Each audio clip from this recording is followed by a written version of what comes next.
What's going on, everybody, and welcome to episode 116 of the Book Binge and my October reading wrap up and November TBR. I had a brain fart, couldn't remember what I was doing for some reason for a split second there. October was quite a big month in terms of how much I read, although the list of my reading might seem a little bit inflated because it was made up of a lot of really small, quicker, easier reads as opposed to a lot of this year were, and even last year, even where plenty of the things that I've been reading are rather big. November looks rather busy as well, although plenty of what I have on my November schedule is also going to bleed over into December to some degree. But that's also not for another month away. To start off this video, let's talk about what I read in October, starting off with the very first of my very short reads, that being Night of the Mannequins by Stephen Graham Jones. This was my first foray into SGJ, as my friends and I call him, because it's easier to say SGJ than Stephen Graham Jones all the time. It's also much easier to type that out. So this was my first foray into his writing, and I think that when I first finished reading it, I was a little bit more mixed on it. Looking back on it, basically a month later, at the time that I'm recording this, it's literally a month tomorrow that I read this. And I remember it a lot more fondly.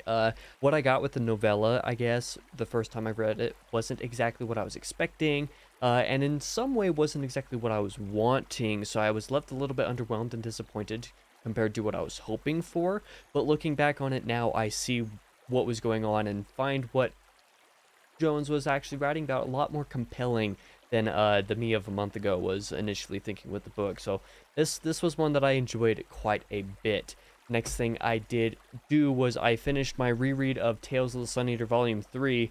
I don't have any images or anything to hold up because there's no physical edition of this. I'll just show, the cover for the Anderida edition that I have as my phone background because that's how I did the reread. I was doing a proofread for The Dregs of Empire and Other Stories, and thank you to Anderida for allowing me the opportunity to do that. I enjoyed my reread of Tales 3, even though I just read it a few months ago because I was the copy editor for the collection, and I gotta say, it absolutely holds up. I really enjoyed reading it again. I didn't necessarily need to read it again, but it was fun nonetheless.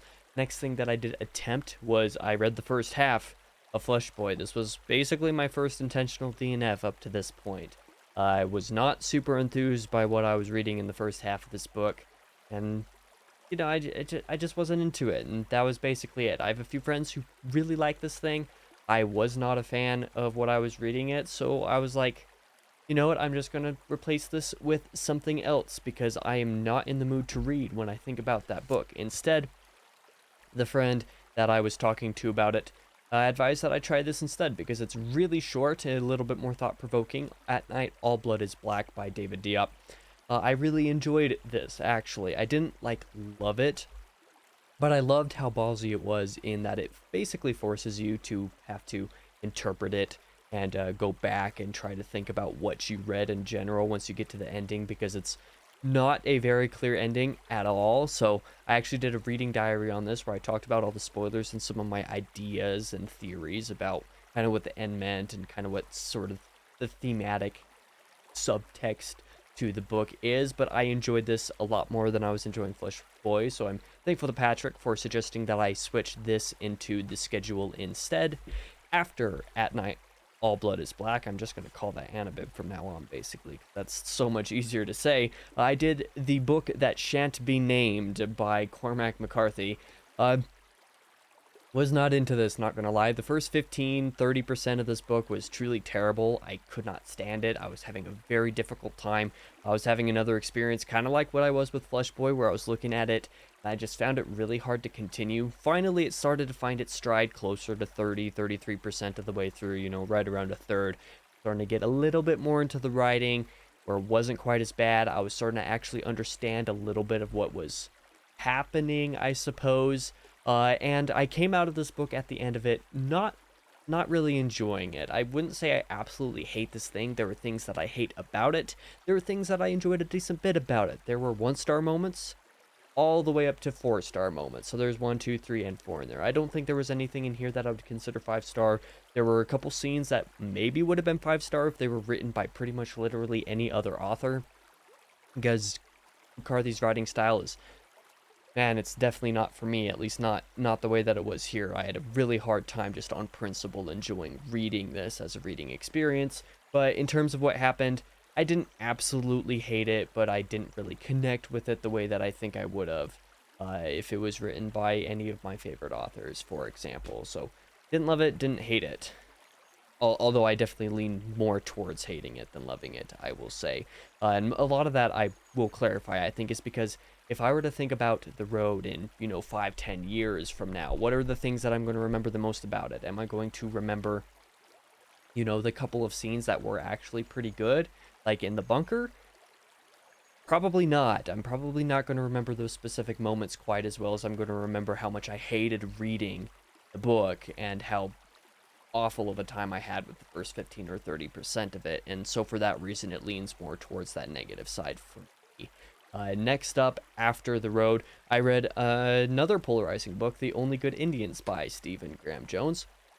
This one I enjoyed quite a bit. I would say the ultimate climactic sequence was a little bit underwhelming. I didn't love that. There were some aspects to the sort of creature feature that whole side of the story that I wasn't in love with, just because it didn't seem like it was based on anything concretely existent the way that a lot of folklore based stories are. A lot of them are based off of real folklore creatures. This one didn't.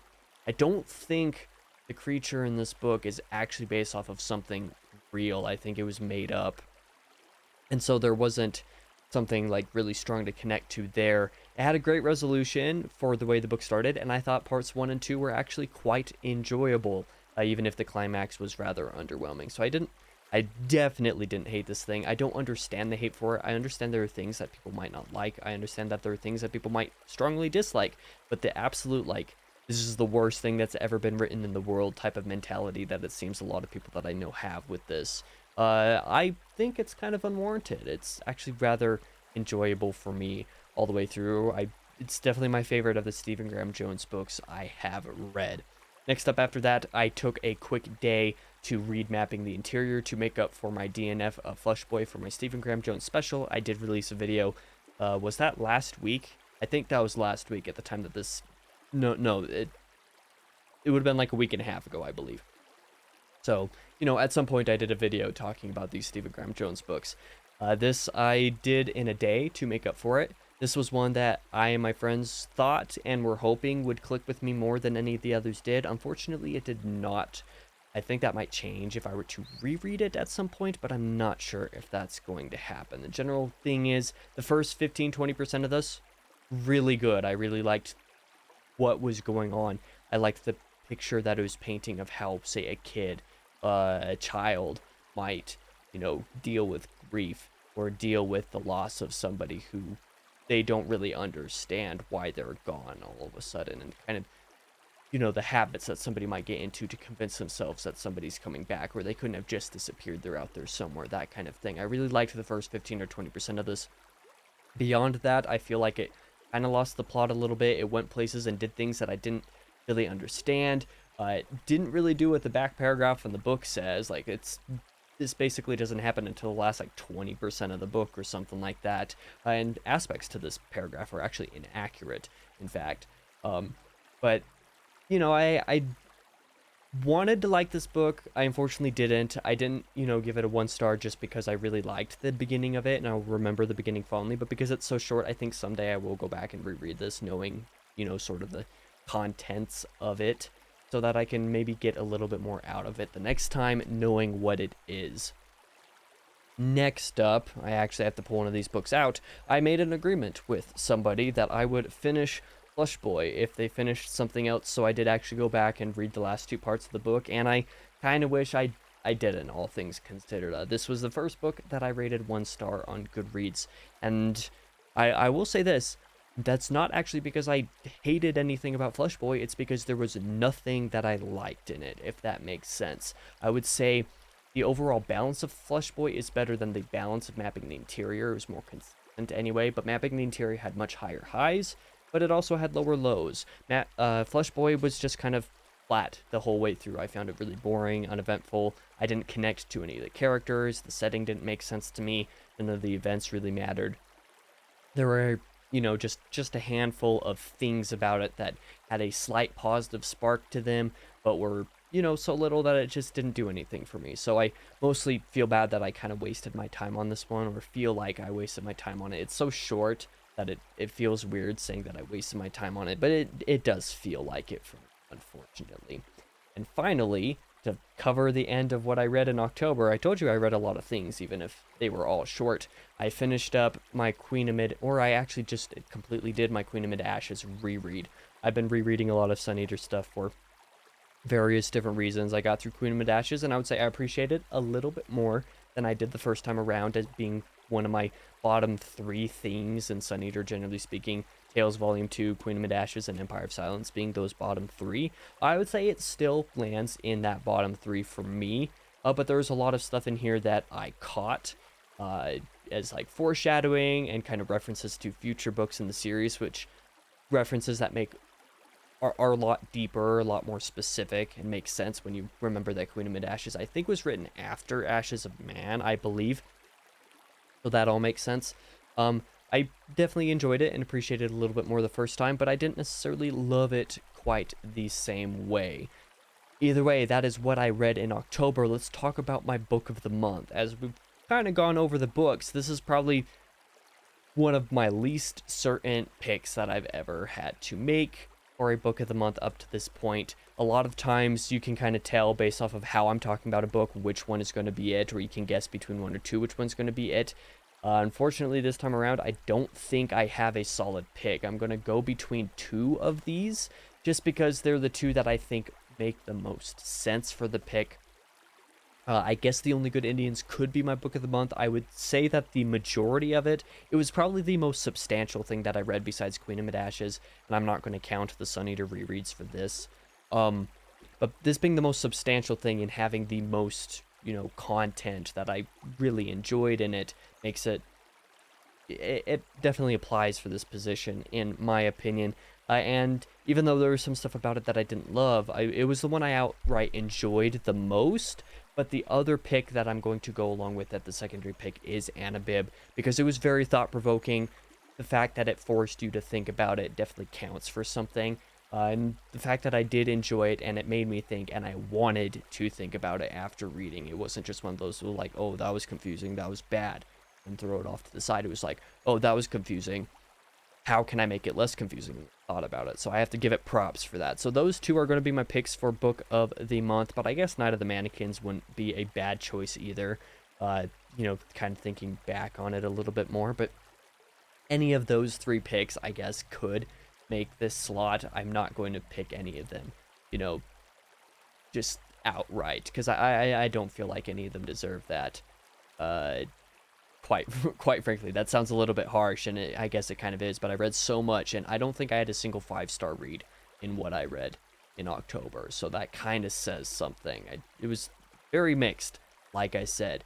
As for this month's reads, let's just talk about what I'm going to get through and try to do this a little bit quickly. I'm going to be doing my Tales Volumes 1 and 2 rereads. In fact, I've already started the Tales Volume 1 reread. I've gotten through one story of that. As this video is rendering, I'm going to get through another story. And as the next video that I'm recording right after this, which is actually last Thursday's book haul, that's the next video I'm recording, that I'm going to read another story in there too. So I'm going to get through these stories this month, and based off the count and the amount of videos that I have to get prepared this month, I'm definitely going to get both of these short story collections done in the month, so that's exciting. But that's going to be rather continuous. They're not going to be like dedicated reads until I finish them kind of thing. It's more like when videos are rendering, I'm going to read a story, so that's how that's going to go. Otherwise, the only full book that I plan to read in November is Fahrenheit 451, that one that I forgot that I'd kind of signed up for. I voted for it in the monthly classics poll. Going to be the first classic that I read in a very long time, but it's a lot shorter than I remember. It's literally, oh man, it is good grief. It's like 160 pages. It is so short. I remember Bradbury's prose being very good, and I remember the story being very good. This is probably my favorite of the big three dystopian novels. So I'm pretty sure I'll be able to slam through this in a weekend. I would be surprised if I wasn't actually finished with this book by the time this video actually comes out, to be completely honest. So this I do plan to read this month, and I'm actually rather excited about it. Next up are a couple books that I plan to start this month in November, but I have absolutely no plans to finish this month. They're going to bleed over into December for sure. In fact, I'm pretty certain I'm going to finish neither of them until, the end of December. So let's get into those. First off, I will be starting, I'm pretty sure this weekend, The Shadow Rising by Robert Jordan. I don't have the sleeve because I left it up there for some reason. I forgot to get the sleeve for this one. But yeah, this is a chunky book, and whereas all the last 3 Wheel of Time books so far I've gotten through all in a single month, this one is significantly longer than those. And because of some of my other reads, and actually another real life obligation that has come up in the last, well, couple days rather, but in the last week as of this video is coming out, I'm definitely not going to have time to read this whole book this month. If I tried to do that, I would be reading only this book the entire month, basically every day. And I don't really want to do that with something this big. So this will bleed into December, but yeah, I'll be reading this and continuing to do my Wheel of Time diary starting this Thursday, every Thursday for November, and most likely every Thursday for December we'll be covering this book. So that's rather exciting. But next up, I do plan in November to start, finally, Return to Adan. I feel bad because I planned to read this book initially back in September, or at least started back in September when it came out. I actually got this book a couple weeks early because Philip sent it to me. Thank you, Philip, for that. So I feel bad that it's taken me a couple months to actually get to this point. But yeah, I do plan to start this finally in November. I was also planning to start it in October, but I had, all the Stephen Graham Jones stuff and the road read along. So I was like, I don't think I'm going to be able to do that. So I will definitely be starting this month. I think it might be closer to halfway through the month when I'm done with Fahrenheit 451 and at least one of the Sun Eater short story collections before I actually start. But I hope to have this done by mid-December if possible, although it might not be until late December, depending on that real life obligation that I just teased. And speaking on this book as well, I have been conversing with Philip as well. I think probably sometime in January, probably the first half of January before the next school semester starts, when he's teaching, we'll probably organize some time to talk then. Otherwise, it'll be sometime in January or February, we'll record a conversation about the whole trilogy. I'm very excited to talk to him about that. Long overdue. If I had finished this, if I'd finished reading this in, say, this month or something, we'd probably be organizing a discussion as soon as possible. But yeah, next year I'll probably be doing a discussion with him. I'm excited about that. I'm excited to read this book. I really enjoyed the first book a ton. It's probably going to be on my book of the year list. I would be kind of surprised if it wasn't. And if it's not, it's definitely in the honorable mentions. The second book I thought was rather ballsy in some of its structure, suggesting for what this book is going to do.